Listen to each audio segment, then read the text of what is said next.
El ministro de Defensa, Diego Molano, desmintió la información que sacó la guerrilla del ELN, en donde supuestamente en un enfrentamiento con el ejército en zona rural del departamento de Arauca, en Tame, se había presentado un enfrentamiento en donde supuestamente murieron 2 personas. Pues la historia, recordemos que se remonta a unas semanas atrás, en donde la Defensoría del Pueblo había alertado que en Tame, Arauca, la guerrilla del ELN había secuestrado a cerca de 15 personas. Posterior a ello se conoció que 2 de esas personas que habían sido plagiadas, al parecer habían fallecido en unas extrañas circunstancias. Pues la versión que entregó el ELN es que se dieron unos supuestos enfrentamientos con el ejército. Sin embargo, el ministro de la Defensa desmintió esa versión del ELN y señaló que no se presentó ningún enfrentamiento con la guerrilla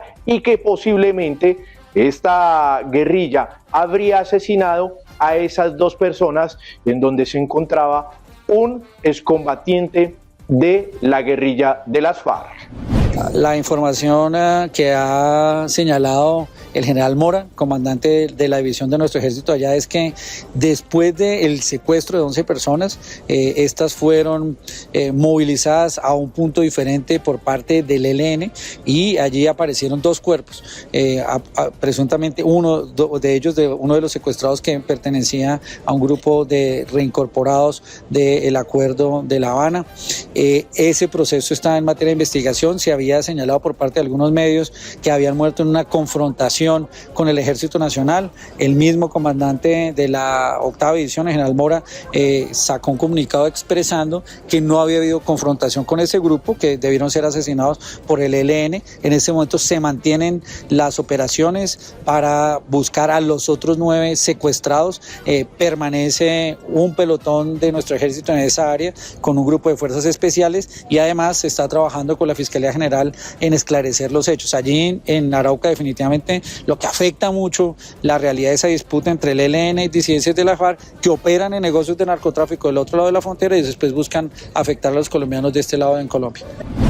Hay que señalar que estas acciones que se vienen presentando por parte de la guerrilla del ELN, como por ejemplo este secuestro, también el que ejecutó hace un par de meses en el departamento de Arauca de 2 integrantes de la fuerza pública del ejército, pues se dan en medio de esa tensión y esos anuncios en donde se habla de una posible negociación de paz con el gobierno entrante de Gustavo Petro. Hay que recordar que durante el gobierno del presidente Iván Duque quedaron congelados esos diálogos de paz que se iniciaron con esta guerrilla y lo que ha mencionado, por ejemplo, el canciller designado del gobierno Petro, Álvaro Leiva, es que se van a retomar esos diálogos de paz.